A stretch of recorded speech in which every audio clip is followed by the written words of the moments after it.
Document. Part 7. The destruction of the Citadel sent shockwaves through the galaxy.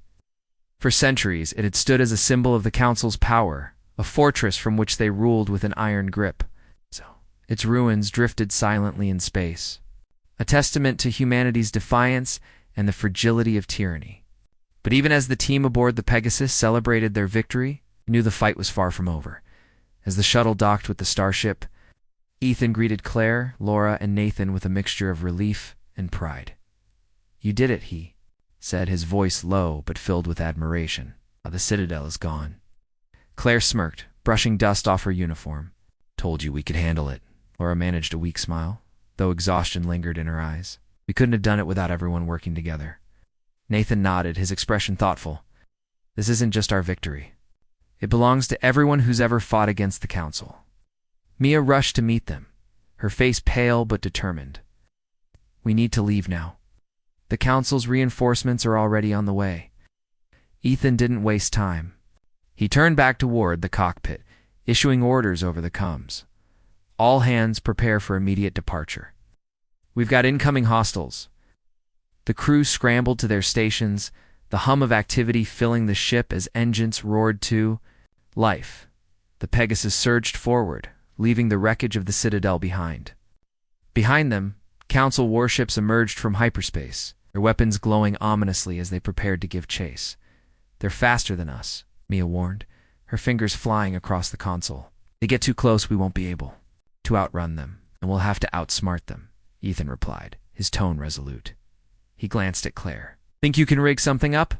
Maybe disable their sensors?" Claire grinned faintly. "Leave it to me." She hurried to the engineering bay, pulling tools and spare parts from storage. Within minutes, she had assembled a makeshift device designed to emit a powerful electromagnetic pulse. If they timed it right, it could blind the pursuing ships long enough for the Pegasus to escape. While Claire worked, Laura and Nathan reviewed the data they had gathered during their infiltration. The inscriptions they had decoded contained more than just information about the Citadel's vulnerabilities. They hinted at secret archives hidden within the Council's network. These archives supposedly held records of every decision, every crime, and every plot orchestrated by the Council since its formation. "If we can access those archives," Laura said, her voice tinged with urgency, "we can expose the Council. Completely. It's not just rumors or accusations, solid proof that no one can deny." Daniel leaned forward, his eyes narrowing. "Where are these archives located?" "What?" Nathan hesitated, flipping through his notes.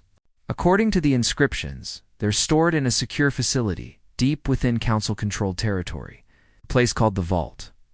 "The Vault," Ethan repeated, raising an eyebrow. "Sounds like another death trap." "It might be," Nathan admitted.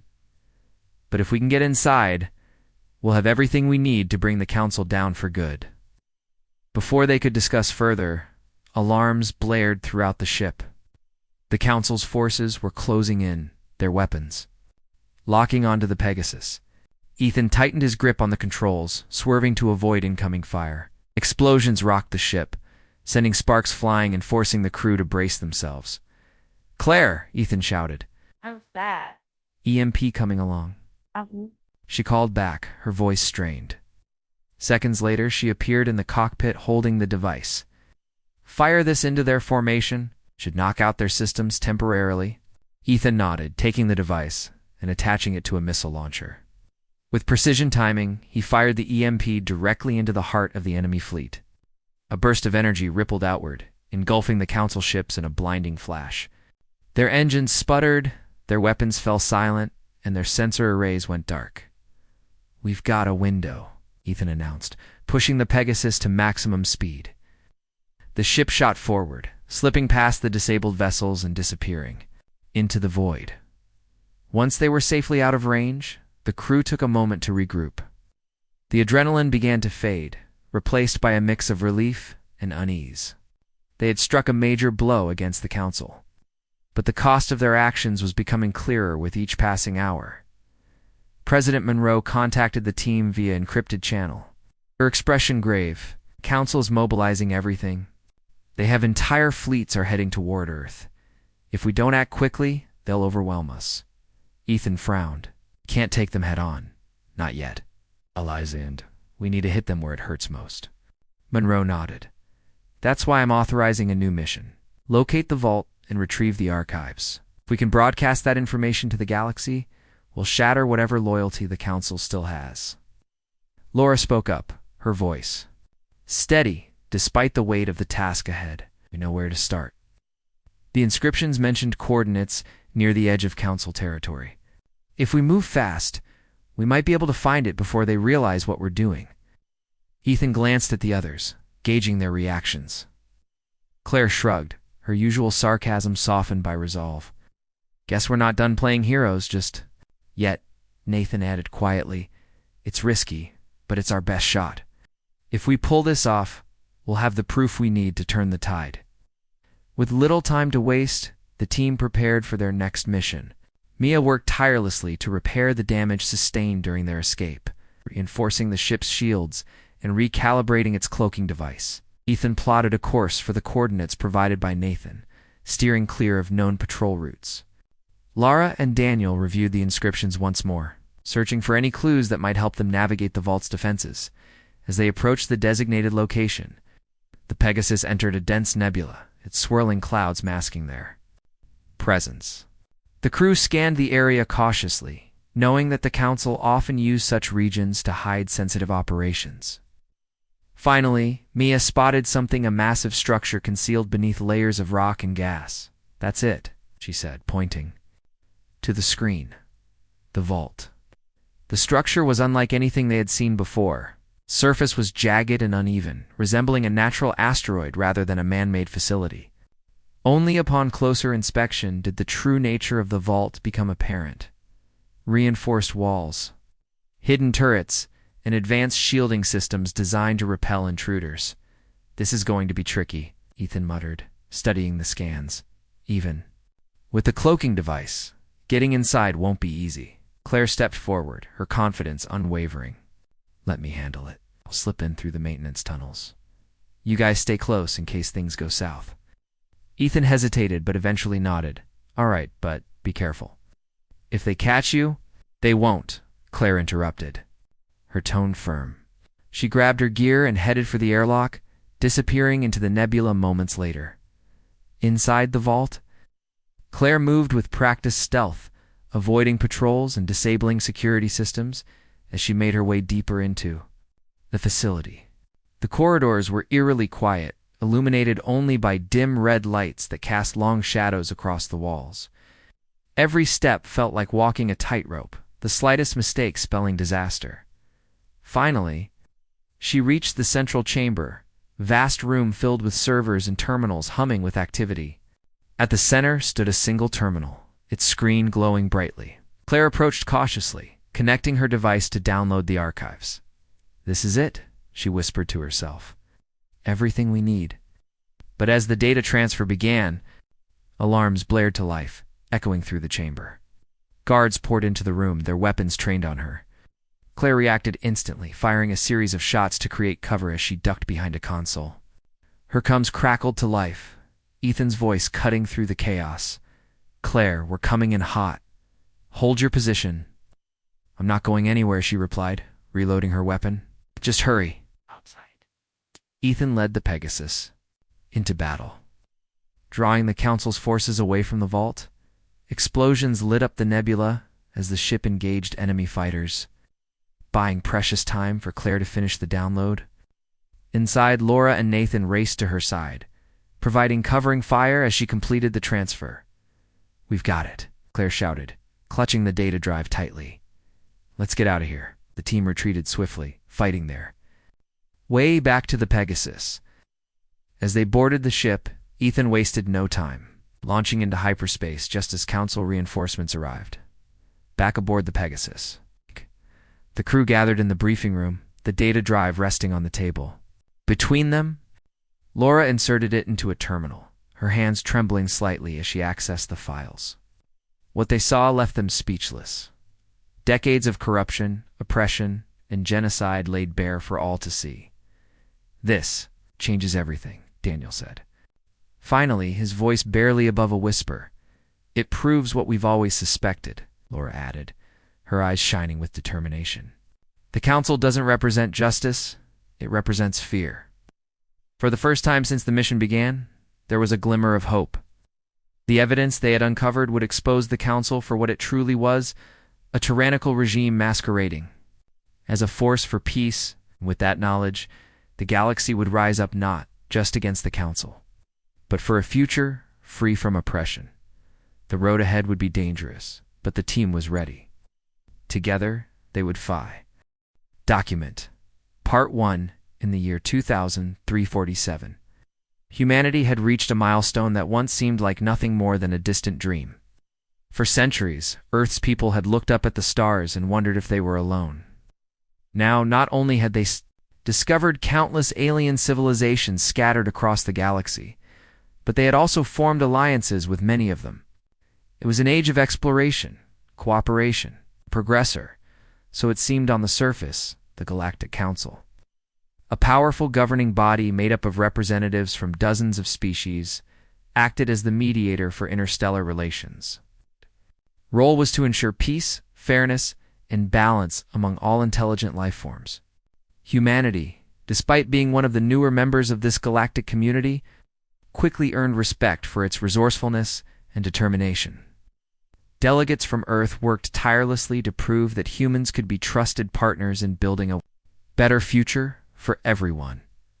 Among those delegates was Daniel Carter, a man known for his calm demeanor and sharp mind. He had spent years navigating the complex politics of the Council, always striving to protect Earth's interests while fostering goodwill with other species. His partner, Laura Bennett, was equally impressive. A brilliant scientist with a knack for solving problems no one else could crack, she served as an advisor to humanity's representatives. Together, they made a formidable team, respected even by some of their harshest critics. But beneath the polished exterior of diplomacy lay simmering tensions. Many older species viewed humanity as reckless and overly ambitious. They pointed to Earth's rapid technological advancements as proof that humans couldn't be trusted to use their newfound power responsibly. The Council often debated whether humanity should be allowed to continue developing cutting-edge technologies, or if limits needed to be imposed. These debates came to a head during a routine summit aboard the Council's orbital station, a massive structure floating in the void.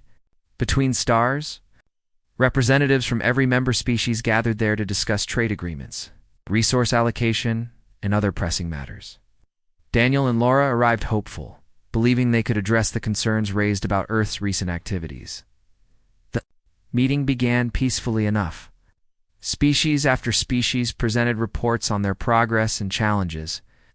Then came the moment Daniel had been dreading. A representative from the Zerothians, a tall, insect-like species with shimmering exoskeletons, stood to speak.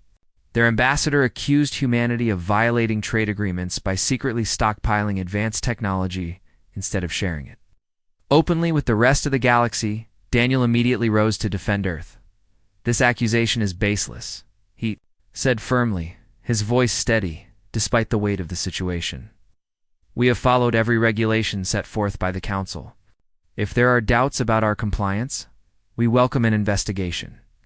Laura nodded in agreement, adding, "We can provide evidence proving our innocence. Our research facilities operate under strict oversight, both internal and external."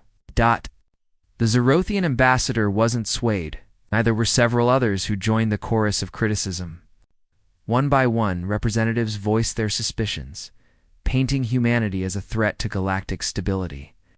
Even species that had previously supported Earth now hesitated, unwilling to risk angering the Council's dominant factions. As the accusations mounted, Daniel felt a growing sense of unease. Something about this didn't feel right. The timing was too convenient, the evidence too flimsy. It was almost as if someone had orchestrated the entire thing. But who and why? Despite his best efforts, Daniel struggled to change the tide of opinion. The Council ignored his pleas for fairness and due process. Instead, they voted overwhelmingly to impose sanctions on Earth. Vital resources, materials necessary for survival in space, would be cut off until humanity proved its willingness to comply fully with Council rules. Worse still, rumors began circulating that the council planned to take even harsher measures, possibly including military action. When the session ended, Daniel and Laura left the chamber in stunned silence. They walked through the gleaming corridors of the orbital station, their footsteps echoing faintly against the polished metal floors. Neither spoke for a long time, each lost in their thoughts. Finally, Laura broke the silence. "Do you think they'll really go through with it?" she asked softly. "And the sanctions and whatever else they're planning?" Daniel sighed, running a hand through his hair. "I don't know. But I do know one thing: we can't let this stand. If we roll over now, we're handing them exactly what they want. Humanity will become nothing more than a pawn in their game." Laura nodded, her expression grim. "Then we need to act fast. We have to get back to Earth and warn President Monroe. Whatever happens next, we'll face it together." Their journey home was somber. The weight of what had transpired hung heavily over them. As the shuttle carrying them descended toward Earth's atmosphere, they gazed out the window at the blue-green orb below. It was a reminder of everything they were fighting for, the billions of lives depending on them to make things right. Back on Earth, news of the Council's decision spread quickly. Panic rippled through governments and populations alike. Some called for immediate retaliation, while others urged caution. Fearing the consequences of defying the Council outright, tensions ran high, threatening to tear apart the fragile unity humanity had worked so hard to achieve. President Rachel Monroe, strong and pragmatic leader, wasted no time addressing the crisis. She convened an emergency meeting with top advisors, including General Marcus Ford and Admiral Elena Torres. Together, they analyzed the situation. Weighing their options carefully, "We can't afford to wait and see what the Council does next." President Monroe declared, "If we sit idly by, they'll crush us before we even realize what's happening. We need a plan, and we need it now." General Ford leaned forward, his weathered face etched with concern. Our forces aren't ready for a full-scale war? Not yet, anyway. But if we strike strategically, we might be able to buy ourselves some time," Admiral Torres added, "and we'll need allies. Other species must know how corrupt the Council has become. If we expose their true intentions, we might just turn the tide in our favor." It was clear that drastic action was required. Humanity couldn't rely solely on defense. They needed to take the fight directly to the Council. But doing so would require courage, cunning, and a level of coordination unlike anything they had attempted before. As plans began taking shape, Daniel and Laura found themselves at the center of the storm. Their experiences on the Council gave them unique insights into its inner workings, making them invaluable assets. Yet they also carried the burden of knowing just how dangerous their enemy truly was. Late one night, as the lights dimmed in the command center, Daniel sat alone at a table littered with maps and schematics. Laura joined him moments later, holding 2 cups of coffee. She placed one in front of him and took a seat. "You look like you haven't slept in days," she said gently. "I haven't," Daniel admitted with a weary smile. "There's too much at stake. I keep thinking about all the times we tried to build bridges with these people. All the compromises we made, the trust we offered, and for what? To be treated like criminals?" Laura placed a reassuring hand on his shoulder. "Set page number. Document. Part 2. Daniel Carter and Laura Bennett returned to Earth with heavy hearts." The accusations from the Galactic Council weighed heavily on their minds, but what troubled them more was the sense of betrayal. Humanity had worked tirelessly to prove itself as a responsible and peaceful member of the galactic community. Yet, despite their efforts, the Council had turned against them without giving them a fair chance to defend themselves. As they stepped off the shuttle at the United Earth Command Center, they were greeted by President Rachel Monroe. Her expression was calm, but her eyes betrayed the stress she felt. She wasted no time in getting straight to the point. "Tell me everything," she said. Leading them into a secure briefing room, Daniel recounted the events of the summit, the false accusations, the overwhelming vote against Earth, and the chilling rumors of annexation. Laura added details about the Council's refusal to consider any evidence that might exonerate humanity. By the time they finished, President Monroe's jaw was clenched tightly. "This isn't just about trade agreements or stockpiling technology," she said finally. "They're trying to weaken us, to make us powerless." Laura nodded. "And once they've done that, they'll move in. It won't stop until Earth is under their control. Or worse."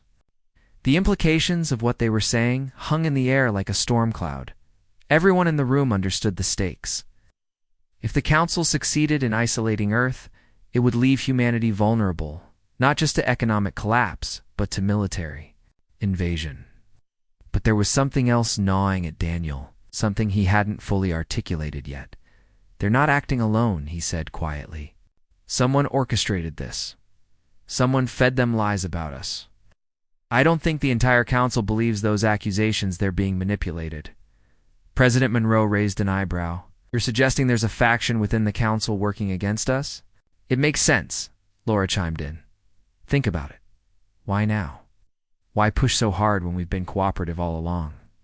"Someone wants to destroy us before we grow stronger." The president leaned back in her chair, deep in thought. "That's true. Then exposing their motives becomes our top priority. We need proof not just for ourselves, but for the galaxy.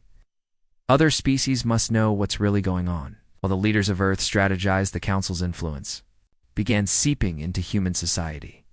Envoys from the Council arrived unannounced in key nations, meeting with politicians and spreading misinformation. Some claimed that humanity's defiance would lead to war, while others whispered that resistance was futile. These envoys played on fears and insecurities, sowing discord among world leaders in Washington, D.C. Senator Robert Hayes listened intently as a Council representative outlined the consequences of opposing the sanctions. "Your people will suffer," the envoy warned. "Isolation will cripple your economy. Resistance will only invite destruction." Hayes hesitated. He had always believed in standing up to tyranny, but the envoy's words struck a nerve. Could humanity survive without the resources provided by the Council? Was fighting back worth the risk? Similar conversations unfolded across the globe. In Beijing, Prime Minister Lin Wei faced pressure from his advisors to comply with the Council's demands. In Moscow, President Viktor Sokolov wrestled with whether to side with Earth's defenders or seek a compromise.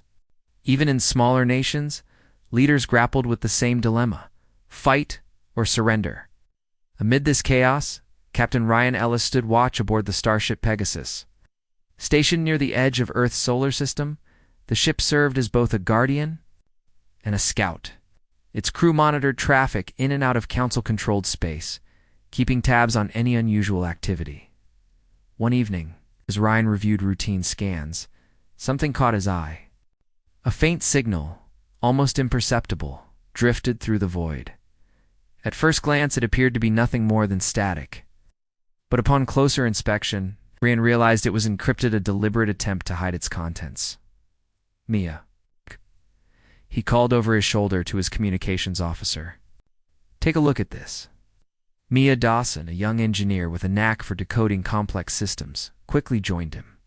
She plugged the signal into her workstation and began analyzing it. Minutes later, her eyes widened. "It's coming from inside." "The Council's network," she said, her voice tinged with disbelief. "Looks like orders. Detailed plans for something big." Ryan frowned. "Can you break the encryption?" "I can try," Mia replied, already typing furiously. "But it'll take some time." Hours passed as Mia worked tirelessly, piecing together fragments of the message. When she finally cracked the code, what she found sent chills down her spine. "They're planning to wipe us out," she whispered, her face pale. "Not just annexation, total eradication. They see us as a threat, and they're preparing to eliminate us completely." Ryan's blood ran cold. He immediately relayed the information to Earth Command, knowing that time was of the essence. If the Council launched an attack, humanity would need every advantage it could muster. Back on Earth, President Monroe convened another emergency meeting. This time, the mood was darker, more urgent. General Marcus Ford and Admiral Elena Torres studied the decrypted transmission, their faces grim. They've been planning this for months, Ford muttered. We were too focused on diplomacy to see it coming. Admiral Torres slammed her fist on the table. It's clear now they never intended to negotiate. They wanted to weaken us first, then strike when we were defenseless. President Monroe took a deep breath, steadying herself. Then we have no choice. We fight, but not blindly. We need a strategy, one that exposes their plans to the rest of the galaxy. Daniel spoke up. That's where Laura and I come in. We've seen how the Council operates. If we can get close enough, we might be able to gather evidence proving their intentions. And I know someone who can help us get there, Ryan interjected. Ethan Cole. He's one of the best pilots in the fleet and he owes me a favor. Ethan. Cole was a legend among Starship crews, known for his daring maneuvers and ability to slip past even the tightest security. He had earned a reputation as a rogue operator. Though officially retired, he still kept in touch with old friends in the military. Ryan reached out to Ethan via a secure channel. We need your skills, he said bluntly. This mission could mean life or death for humanity, Ethan chuckled dryly. When do I ever say no to saving the world? Within hours, Ethan arrived at Earth Command, ready to hear the plan. As Daniel and Laura explained the situation, his usual cocky demeanor faded, replaced by a steely focus. So you want me to fly you into the heart of the Council's territory? He asked. Piece of cake. It's not just flying, Laura clarified. We need to infiltrate their central hub, the Citadel. That's where they store all their data. We can access it, we can prove their genocidal plans to the galaxy. Ethan whistled softly. The Citadel? Now that place is practically impenetrable. You're talking about walking into a hornet's nest. We don't have a choice, Daniel said firmly. If we don't act now, humanity doesn't stand a chance. Ethan leaned back in his chair, considering the risks. Finally, he nodded. All right, count me in. But we're going to need a team. Not just anyone, we need specialists. Began the formation of a small, elite crew tasked with one of the most dangerous missions in human history. Each member brought unique skills to the table, forming a group capable of taking on the seemingly impossible. Together, they would face overwhelming odds, driven by the hope of saving not just Earth, but the future of freedom in the galaxy. As preparations got underway, tension mounted, the clock was ticking, and the Council's forces were already mobilizing. Humanity's survival depended on the success of this mission, and failure was not an option. Document. Part 3. The plan was risky, almost suicidal. But it was the only chance humanity had to expose the Galactic Council's true intentions and rally support from other species. Assembling a team for such a mission required precision and trust, qualities that were in short supply given the stakes. Ethan Cole took charge of recruiting, knowing that every member would need to bring something unique to the table. First on his list was Mia Dawson, engineer who had cracked the Council's encrypted transmission. Her technical expertise would be vital for modifying their ship to evade detection. Mia wasn't a soldier or a diplomat, but her ability to think quickly under pressure made her an invaluable asset. When Ethan approached her, she didn't hesitate. If you're asking me to help save Earth, she said with determination, then count me in. Yes. Came Dr. Nathan Blake, a xenobiologist with extensive knowledge of alien languages and cultures. Nathan had spent years studying the histories and behaviors of various species in the galaxy. His insights would be crucial for navigating Council-controlled space and communicating with potential allies. But though he preferred research over action, Nathan understood the gravity of the situation. I've seen what the Council does to those who oppose them, he admitted. If we don't stop them now, no one will. Finally, Ethan recruited Claire Harper, a former intelligence operative known for her stealth and resourcefulness. Claire had worked undercover missions before, often disappearing into hostile environments.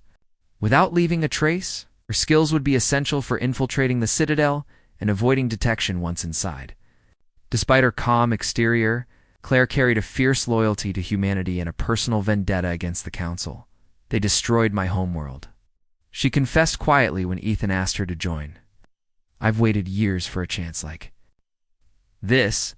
With the team assembled, planning shifted into high gear.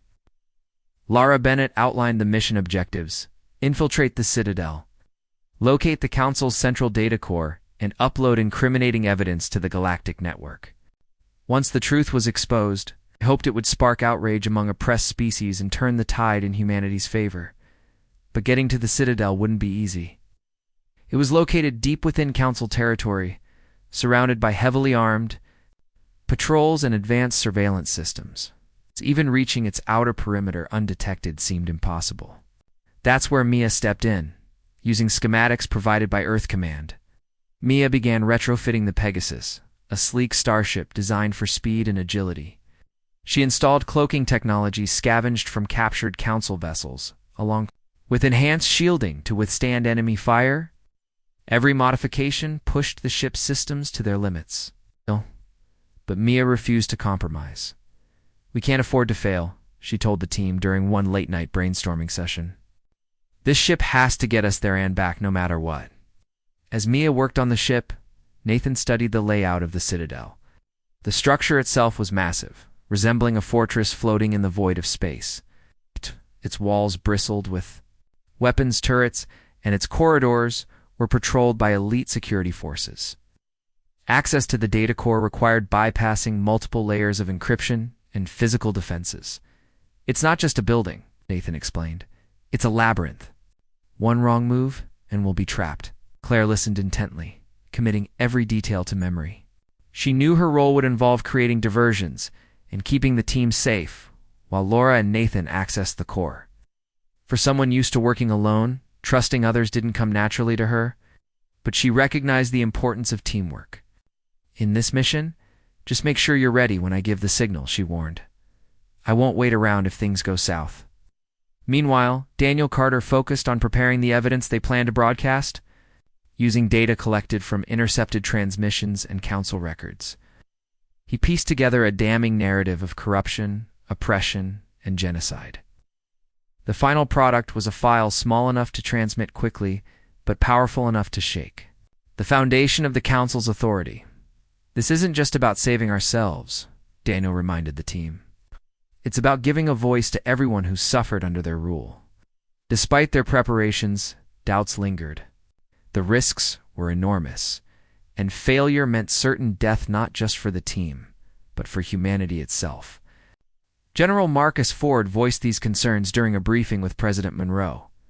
"They're walking into a death trap," he said bluntly. "Even with the best equipment and training, the odds are stacked against them." President Monroe nodded, her expression resolute. "Sometimes you have to take a leap of faith. These people are our best hope. If anyone can pull this off, it's them." As the launch date approached, tensions ran high. Each member of the team wrestled with their own fears and uncertainties. Ethan spent hours running simulations, testing every possible scenario. Mia double-checked every system on the Pegasus, ensuring nothing had been overlooked. Nathan reviewed his notes obsessively, memorizing escape routes and contingency plans. Claire practiced combat drills, sharpening her reflexes. And Daniel and Laura rehearsed their roles repeatedly, determined to leave nothing to chance. On the eve of their departure, the team gathered in the hangar bay where the Pegasus stood ready for launch. The ship gleamed under the bright lights, its sleek design exuding both power and purpose. For a moment, no one spoke. They simply stared at the vessel that would carry them into the unknown. Finally, Ethan broke the silence. "Tomorrow, we head into enemy territory. Some of us might not come back. But if we succeed, we'll change the course of history not just for humanity, but for every species out there." His words hung in the air, heavy with meaning. One by one, the others nodded in agreement. They knew the dangers ahead, but they also understood the importance of their mission. Failure wasn't an option. Laura stepped forward, her voice steady. "Despite the weight of the moment, we're not doing this just for Earth.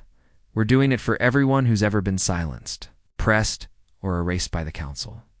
If we can expose the truth, we give them a chance to fight back," Daniel added. "And if we fall, let it be knowing we gave everything for something greater than ourselves." With those words, the team boarded the Pegasus. Shut behind them, Ethan took his place in the cockpit. He glanced at each member through the cabin windows, meeting their eyes one last time. Then, with a deep breath, he activated the engines. The ship hummed to life, its thrusters glowing as it lifted off the ground. Outside, technicians and officers watched in silence, their faces filled with a mixture of hope and dread. The Pegasus ascended into the sky, disappearing into the vastness of space. Inside the ship, the mood shifted. Nervous energy gave way. To focus, each member prepared for their part in the mission, knowing that the next few days would decide the fate of billions. The journey to the Citadel would take several hours, giving them time to rest, but none of them expected sleep to come easily. Mia monitored the ship's systems, making minor adjustments as they entered council-controlled space. Nathan reviewed language protocols, practicing phrases in alien dialects that might prove useful. Claire cleaned and checked her weapons, ensuring they were in perfect condition. And Daniel and Laura went over their plan one final time, rehearsing every step. Ethan kept his eyes fixed on the stars ahead, guiding the Pegasus through the darkness. He knew the hardest part was yet to come, but he also knew they had no choice. Humanity's survival depended on their success, and so did the future of freedom in the galaxy. As the ship sailed deeper into hostile territory, the team felt a mix of fear and resolve. They were outnumbered, outgunned, and facing overwhelming odds, but they also carried the hopes of an entire planet, and countless others who dreamed of a better future. Whatever happened next, they were ready to face it together. Document. Part 4. The journey to the Citadel was tense and silent, broken only by the soft hum of the Pegasus engines and the occasional beep of its systems. Ethan Cole sat in the pilot's seat, his hands steady on the controls as he guided the ship through the vast expanse of space. The cloaking device Mia had installed worked flawlessly, rendering the Pegasus invisible to Council sensors. Still, Ethan knew that one wrong move could expose them. Behind him, the rest of the team focused on their tasks. Mia monitored the ship's systems, her eyes glued to the screens in front of her.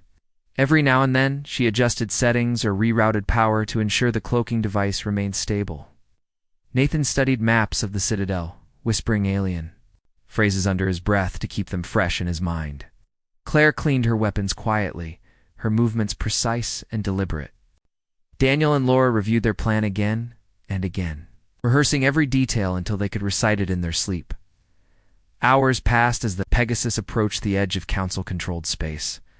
The area was heavily patrolled, with dozens of ships moving in coordinated patterns. Large orbital stations loomed in the distance, their surfaces bristling with weapons turrets. Ethan slowed the ship to a crawl, careful not to draw attention. "We're entering the asteroid field," he announced softly. "This is where things get tricky." The asteroid field surrounding the Citadel was dense and chaotic, filled with jagged rocks drifting aimlessly through space. It served as both a natural barrier and a hiding place for anyone daring enough to navigate it. Ethan activated the ship's scanners, searching for an opening large enough to slip through without colliding with debris. "Hold tight," he said over his shoulder. "This might get bumpy." The Pegasus weaved between asteroids, its thrusters firing in short bursts to adjust course. Rocks scraped against the hull, sending shivers through the ship. Mia clenched her teeth, watching the stress levels on. Her monitors rise. She tapped furiously at her keyboard, redistributing power to reinforce the shields. "We can't take much more of this," she warned, her voice tight with worry. Ethan didn't respond. His focus was absolute, his gaze locked on the path ahead. Sweat beaded on his forehead as he guided the ship through the narrow gaps, each maneuver bringing them closer to their destination. Finally, after what felt like an eternity, they emerged. "On the other side of the field?" "That's it," Ethan said, exhaling sharply. "We're clear." For a moment, everyone relaxed, allowing themselves to breathe again. But the relief was short-lived. Ahead of them loomed the Citadel, its massive structure casting a shadow over the surrounding space. Even from a distance, it radiated menace, its walls lined with weapons and surveillance arrays. "Time to split up," Ethan said, turning to face the team. "Mia, keep the ship ready for extraction. If anything goes wrong, we'll We'll need to leave fast. Mia nodded, her fingers already flying across the console as she prepared for emergency protocols. I won't let you down, she promised. Claire, you're with me, Ethan continued. Create diversions and draw attention away. From Laura and Nathan, once we're inside, they'll head straight for the data core. Claire checked her weapon one last time before standing. Got it. Let's move. Laura and Nathan exchanged a glance, their expressions grim but determined. They grabbed their gear and double-checked their equipment, ensuring everything was in working order. Then, without another word, the team disembarked from the Pegasus. Stepping into the cold vacuum of space, using small jetpacks, they made their way toward the Citadel. The ship's cloaking device masked their presence, allowing them to approach, undetected. As they drew closer, the scale of the structure became even more apparent. Towers stretched high into the void, connected by glowing bridges and walkways. Security drones patrolled the perimeter, their sensors scanning for intruders. This is it, Daniel whispered through the comms. Remember the plan. Stick together and don't engage unless absolutely necessary. The team split into two groups. Ethan and Claire moved toward a service entrance on the lower levels, while Laura and Nathan headed for a maintenance shaft leading directly to the data core. Both routes were risky, requiring precise timing and coordination. Ethan reached the service door first, using a handheld device to disable the lock. The mechanism clicked open, revealing a dimly lit corridor beyond. He motioned for Claire to follow, keeping low as they slipped inside. The air was thick with tension, every sound amplified in the eerie silence.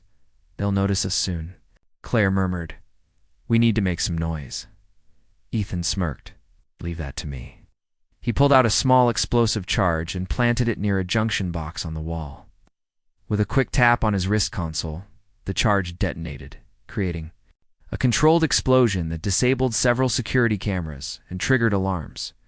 Instantly, the corridor came alive with activity as council troops rushed to investigate. Perfect, Claire said, her lips curling into a satisfied smile. Let's give them something else to chase. Meanwhile, Laura and Nathan navigated the maintenance shaft with caution. The narrow passage twisted and turned, forcing them to crawl on hands and knees at times. Nathan used his knowledge of alien architecture to identify potential traps. Guiding Laura past hidden sensors and pressure plates, we're almost there. He whispered as they reached a hatch leading into the data core. But this is where it gets dangerous. Laura nodded, gripping her tools tightly. Just stay close. We've got this.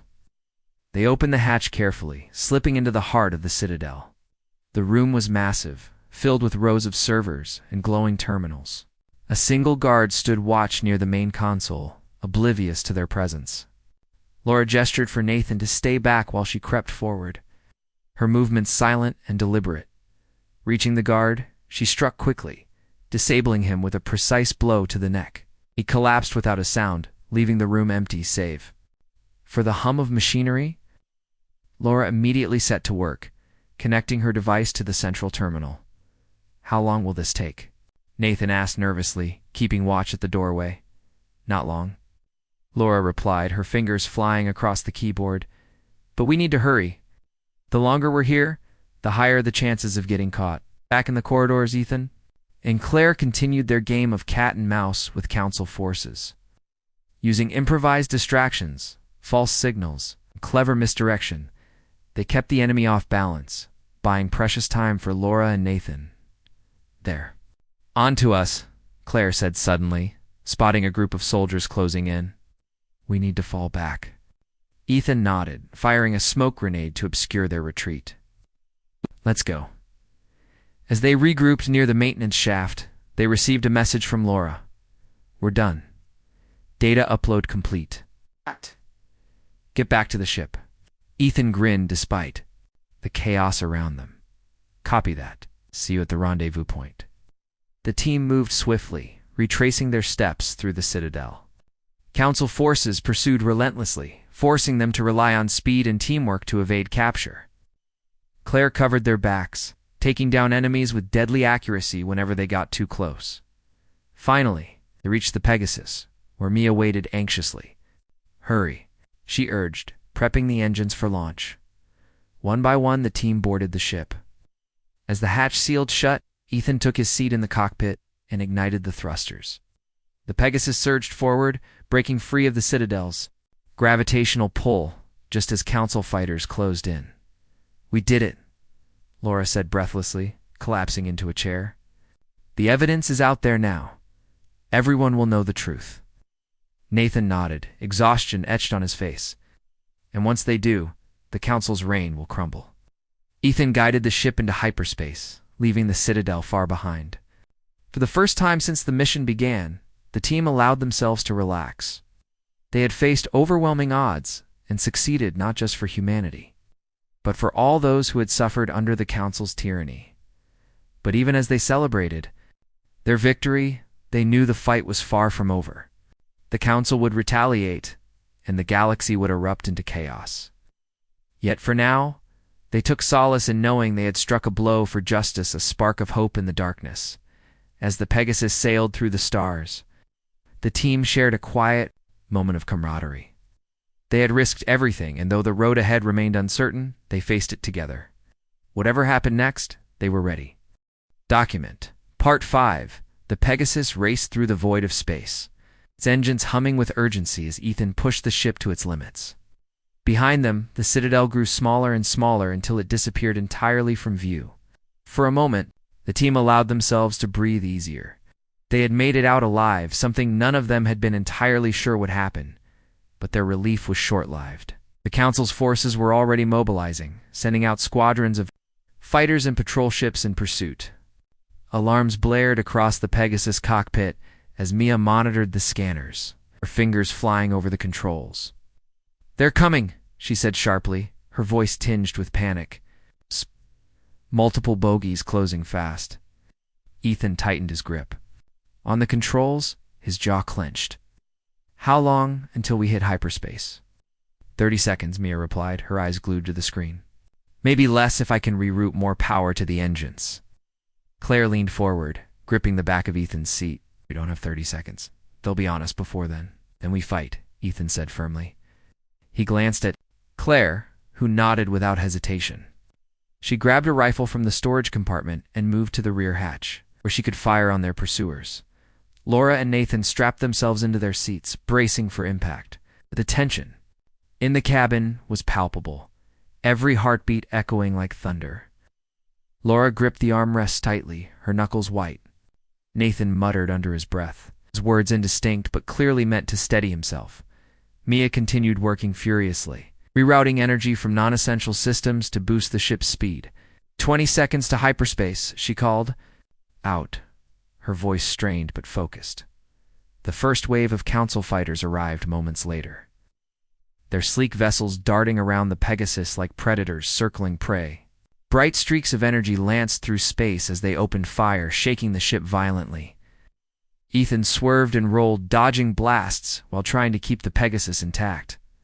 Claire returned fire, her shots precise and deadly. Several enemy ships exploded in bursts of light, but there were too many of them. No matter how skilled Ethan and Claire were, the odds were stacked against them. "We're not going to make it," Claire shouted, firing another round before ducking back inside. "To reload?" "Yes, we are," Ethan shot back, his voice unwavering. "Hold on." Mia's voice cut through the chaos. 10 seconds to hyperspace. The ship shuddered violently as another blast struck its shields, causing sparks to fly from the console. Laura screamed as the lights flickered and Nathan shielded, his face instinctively. Smoke began filling the cabin, stinging their eyes and making it hard to see. 5 seconds. Mia yelled, her voice barely audible over the din. Ethan gritted his teeth, pushing the throttle to maximum. The Pegasus surged forward, its engines glowing brightly as it prepared to leap into hyperspace. Just as the Council fighters closed in for the kill, the ship vanished in a flash of light, leaving its pursuers behind. When they emerged from hyperspace, the crew slumped in their seats, exhausted but alive. The immediate danger had passed, but the adrenaline still coursed through their veins. Ethan let out a shaky laugh, running a hand through his sweat-drenched hair. "That was closer than I'd like to admit," he said, glancing at Claire, who, was reloading her weapon with trembling hands. "No kidding," Claire muttered. "Next time, remind me to pick an easier job." Mia sagged against her station, her shoulders slumping in relief. "The ship took some damage, but nothing critical. We should be able to reach Earth without any major issues."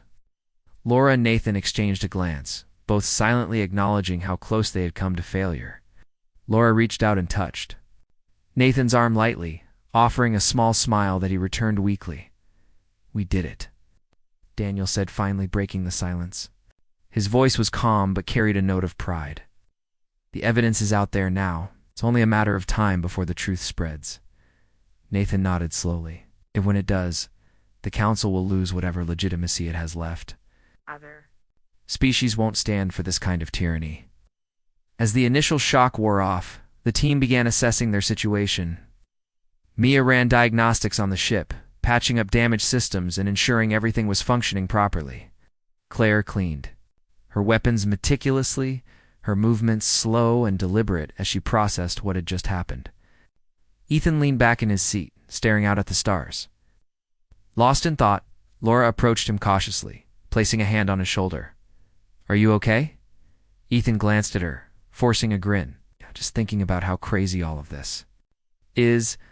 "A few days ago, we were ordinary people doing ordinary jobs. Now we're fugitives fighting against one of the most powerful organizations in the galaxy." "You're not ordinary," Laura said softly. "None of us are. We stepped up when no one else would. That makes us extraordinary," Ethan chuckled faintly. "Let's hope being extraordinary doesn't get us killed," while the crew recovered. The transmission Laura had uploaded to the Galactic network began spreading rapidly.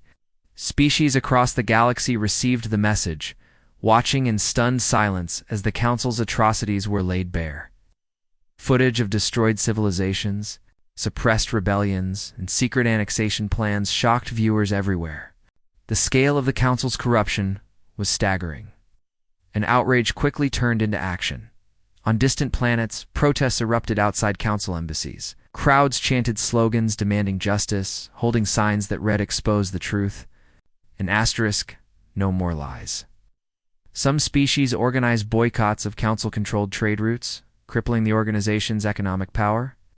Others sent messages of support to Earth, pledging their assistance in resisting the Council's dominance.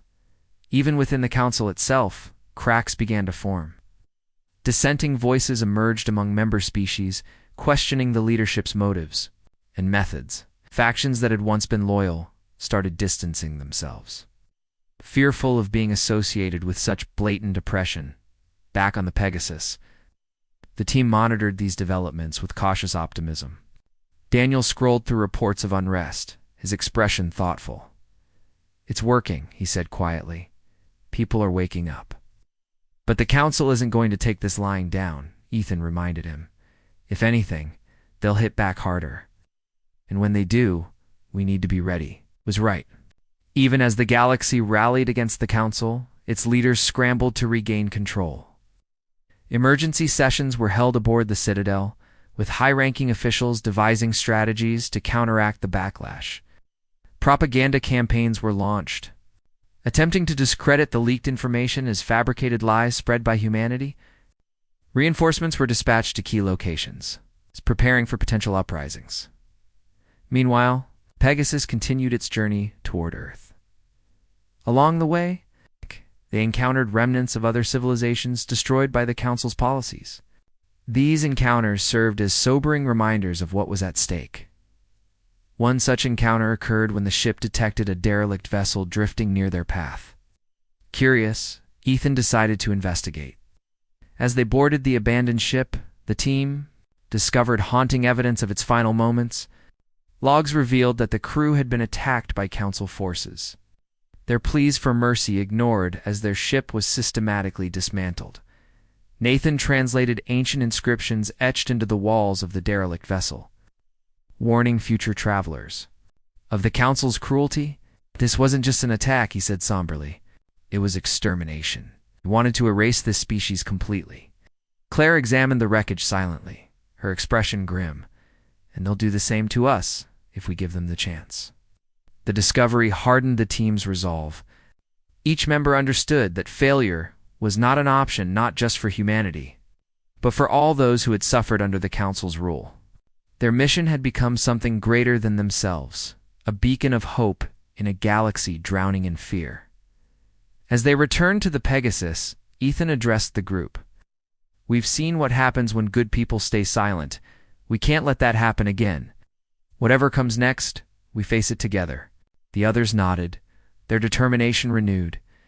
Despite the dangers ahead, they knew they weren't alone. Across the galaxy, others were rising up, inspired by their courage. Together, they would challenge the Council's tyranny and fight for a better future, one where freedom and justice prevailed. With Earth growing closer on the horizon, the team prepared for the battles yet to come. They had exposed the truth, but the hardest part was still ahead. The Council would retaliate, and the conflict would escalate. Yet, as long as they stood united, they believed they could overcome anything. For now, they sailed onward, carrying the hopes of countless beings with them. The fight was far from over, but for the first time in a long while, there was hope of fragile, flickering flame that refused to be extinguished. Document. Part 6. The Pegasus finally reached Earth's orbit, its battered hull bearing the scars of their daring escape from the Citadel. As the ship descended through the atmosphere, the crew gazed out at the blue-green planet below. It was a sight that filled them with both relief and dread. They had succeeded in exposing the Council's crimes, but they also knew the fight was far from over. The Council wouldn't take this lying down, and humanity needed to be ready. President Rachel Monroe greeted the team personally as they disembarked at United Earth Command. Her expression was a mix of pride and concern, her eyes scanning each member for signs of injury or fatigue. "You've done the impossible," she said, her voice firm but warm. "But we don't have time to rest. The Council is already mobilizing." Daniel stepped forward, his face pale but resolute. "Saw what happens when species oppose them? They don't negotiate, they destroy. If we're going to stand a chance, we need to act fast." Monroe nodded. "General Ford and Admiral Torres are preparing our forces, but we'll need more than military might. We need allies, and we need to strike where it hurts most." Ethan chimed in, his tone sharp. "That means hitting the Citadel again. This time, we finish the job." The president hesitated, weighing the risks. Attacking the Citadel directly would be suicide, unless they had overwhelming support. But there was no denying that taking down the Council's central hub would cripple their ability to coordinate an attack. "All right," she said finally, "but we can't do it alone. We need help both inside and outside the Council." Laura spoke up, her voice steady despite the weight of the situation. "While we were on the derelict ship, Nathan translated warnings left behind by another civilization. Those inscriptions mentioned secret weaknesses in the Citadel's defenses. If we can exploit those, we might stand a chance." Nathan nodded, pulling out his notes. The inscriptions talked about power conduits hidden beneath the surface. Disrupting them could destabilize the entire structure. Monroe's eyes narrowed. Thoughtfully, "Then that's our target. But getting close enough will require precision and someone who knows how to navigate the Citadel better than anyone else." Everyone turned to Claire, who crossed her arms and raised an eyebrow. "Let me guess. You want me to sneak in and disable their security systems?" "Exactly," Monroe replied. "And you'll have backup this time. Laura and Nathan will handle the data core, while Ethan leads a diversionary strike to draw attention away from your team." "Oh, you lie. Claire smirked faintly.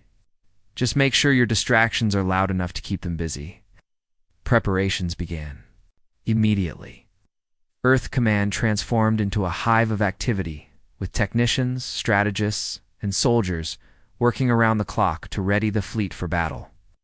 General Marcus Ford oversaw the deployment of experimental warships, each equipped with cutting-edge weapons designed to counter the Council's superior technology. Admiral Elena Torres coordinated reconnaissance missions, gathering intelligence on the Council's movements and vulnerabilities. Meanwhile, the team prepared for their second infiltration of the Citadel. Mia worked tirelessly to repair and upgrade the Pegasus, ensuring it could withstand another assault. She installed additional shielding and reinforced the cloaking device, knowing they'd need every advantage they could get. Ethan spent hours reviewing tactical maps, memorizing every detail of the Citadel's layout. He studied patrol patterns, entry points, and escape routes, determined not to leave anything to chance. Claire joined him, sharing her insights on stealth tactics and evasion techniques. Together, they devised a plan that balanced brute force with cunning strategy.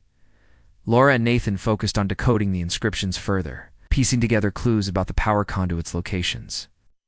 They cross-referenced the information with schematics provided by Earth Command, identifying key access points deep within the Citadel. Every discovery brought them closer to their goal, but also closer to danger. As the days passed, tensions mounted, reports poured in from across the galaxy, detailing the Council's response to the leaked evidence. Propaganda broadcasts flooded, communication channels accusing humanity of fabricating lies to justify rebellion. Reinforcements poured into Council-controlled space, bolstering defenses around the Citadel. It was clear that the Council intended to crush any resistance swiftly and decisively. Despite the mounting pressure, the team remained focused. They trained relentlessly, honing their skills and rehearsing every step of the mission. Ethan pushed, himself harder than ever, driven by the knowledge that failure meant annihilation, not just for humanity, for countless others who looked to them for leadership. One evening, as the team gathered in the briefing room, President Monroe delivered sobering news. The Council has declared humanity a rogue species. They're calling for full-scale retaliation. If we don't act now, they'll launch an invasion within days. Daniel clenched his fists, anger flashing in his eyes. They're trying to paint us as aggressors. Typical Council tactics, blame the victim.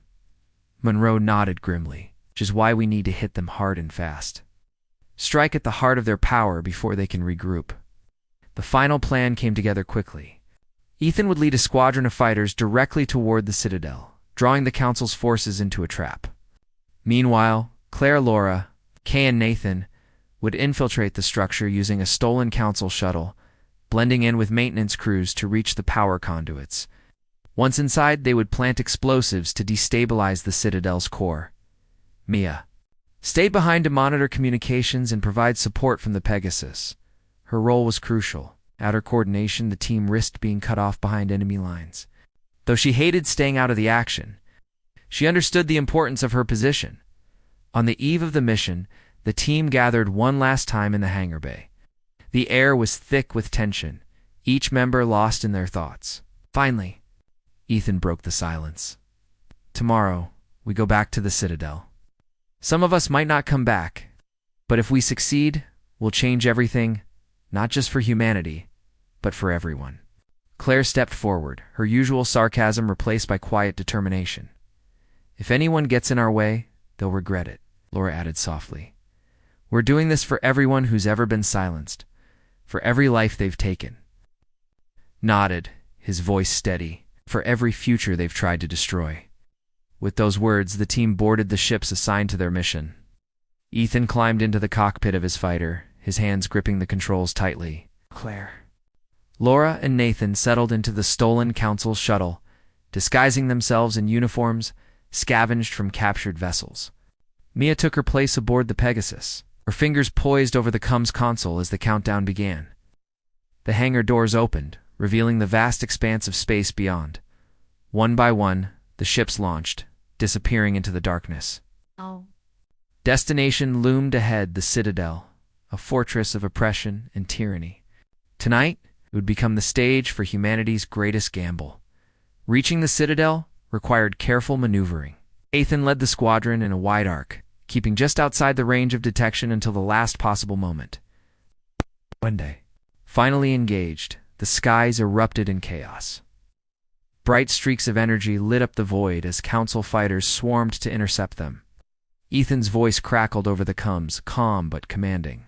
Stay tight. Keep them chasing us, his pilots obeyed, weaving through enemy fire with practiced precision. Explosions rocked the battlefield as Ethan's squadron lured the Council's forces away from the main structure, leaving the path clear for Claire's team. Inside the stolen shuttle, Claire monitored the approach carefully. The disguise held 4. Now, Council patrols scanned the vessel briefly before waving it through. So far, so good, she muttered under her breath. Laura and Nathan exchanged nervous glances, but remained silent, focusing on their task. As the shuttle docked, they slipped out quietly, blending into the stream of workers heading toward the lower levels. Claire led the way, her weapon concealed beneath her uniform jacket. Every step felt like walking a tightrope, slightest misstep spelling disaster. They reached the maintenance tunnels without incident. Following the map Nathan had created based on the inscriptions, the air grew colder as they descended deeper. Into the citadel, the hum of machinery growing louder with each passing moment. Finally, they arrived at the access point, a narrow shaft leading to the power conduits. "This is it," Nathan whispered, pulling out his tools. "Let's hope these inscriptions weren't lying." Claire kept watch as Laura and Nathan worked, their movements quick and efficient. Minutes ticked by agonizingly slowly, the tension mounting with every second. Then, suddenly, Nathan grinned. "Got it." The conduits exposed. Claire handed over the explosives, which Laura planted carefully along the vulnerable section. "Set the timer for 10 minutes, she instructed. "That should give us enough time to get out." As the charges armed, the trio retraced their steps, moving faster, now that their presence was certain to be discovered soon. Behind them, alarms blared to life, echoing through the corridors. Guards shouted orders, their boots pounding against the metal floors as they closed in. They sprinted through the tunnels, dodging blasts and returning fire whenever necessary. The exit was closest service hatch leading to the exterior docking bay. Bursting through the door, they